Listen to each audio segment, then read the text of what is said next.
YouTube? It's your boy Xenny Trapping. I'm back with another video, man. If you're new to my channel, please make sure you hit that subscribe button. Make sure you like the video. I would appreciate it.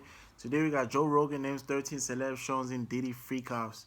So without further ado, let's get straight to this video, man. King! Epstein type deal where he was filming everybody, right? The thing is, like, we're getting the rumors from the internet, and the internet thinks that the Taliban took out that bridge in Baltimore. So it's like, who knows what's real? That's what Diddy's lawyers, I think, said. You trying to enjoy this life? Man, you doing it, man. You deserve it, Daddy. You putting in that work. Proud of you. I love you.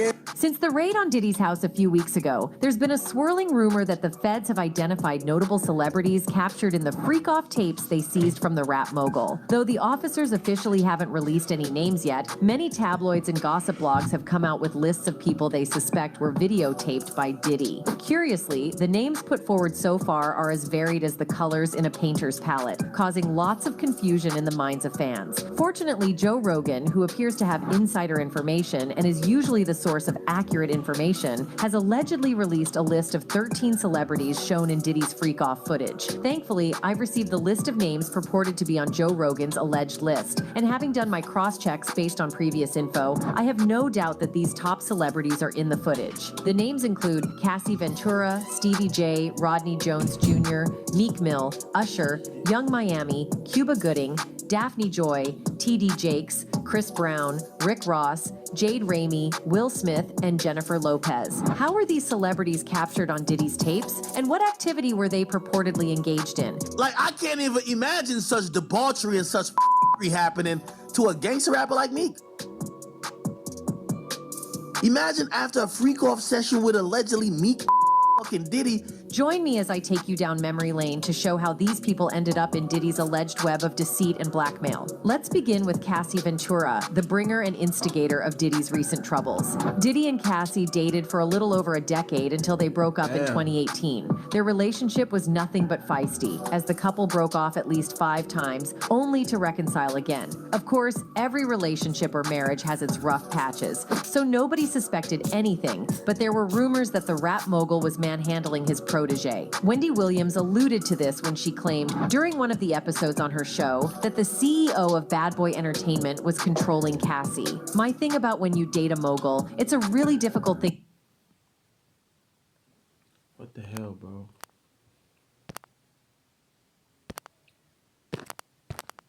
Damn.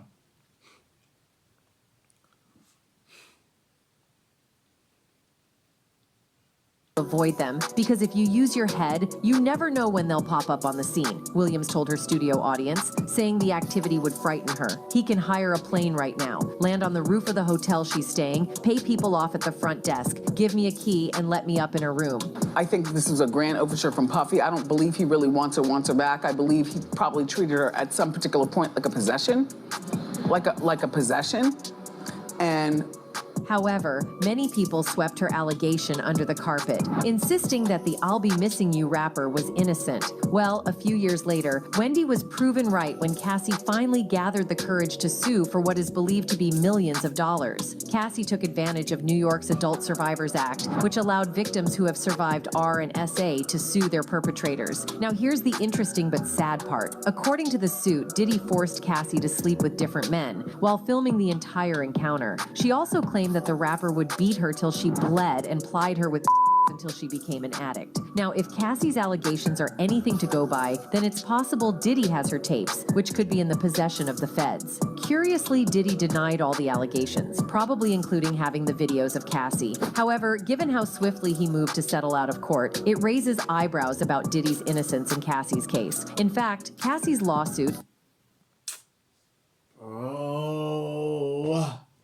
the subsequent debacle empowered about 3 women to file lawsuits against the business mogul. So, given how Diddy ended his lawsuit with his protege, it wouldn't be too much of a reach to assume that he has videos of Cassie's freak-off. Next up on the alleged Joe Rogan list is music producer Stevie J. The award-winning producer was part of the Diddy's production team, the hitman who worked on his 1997 debut album No Way Out. He's been working for the Bad Boy executive for the past 29 years and knows the ins and outs of the company. In a recent recent interview with TMZ, Stevie J, real name Stephen Aaron Jordan, was at Diddy's Miami residence when Homeland Security burst onto the scene with their choppers and armored vehicles. He described the scene as a warlike zone characterized by loud bangs and heavily armed men. According to Stevie J, he was at the door of the studio when military men arrived and pointed about 15 laser dots on his shirt, shouting instructions at him, but that isn't why he's purportedly on Rogan's list. Here's why. A few weeks ago, Rodney Jones Jr., a music producer, filed a lawsuit against Diddy, claiming the music mogul SA'd him during his time with the company.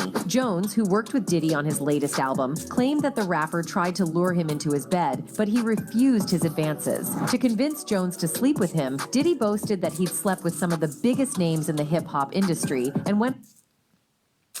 Bro, this Wi-Fi is a hater, bro. I don't know what the hell is going on with the Wi-Fi, bro. Damn.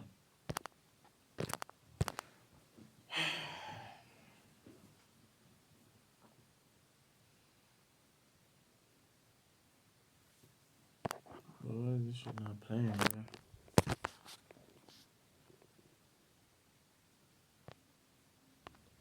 to drop some clues about the people he was referring to without mentioning their names, all except Stevie J. Now that is an interesting one because why didn't the business mogul drop hints about Stevie J, but mentioned him by name? For example, the lawsuit states Diddy claimed he slept with a rapper who hailed from and dated Nicki Minaj, which many people think is referring to Meek Mill, but didn't mention him by name, except for some footnotes. Like, I can't even imagine such debauchery and such happening to a gangster rapper like Meek. Imagine after a freak-off session with allegedly Meek and Diddy.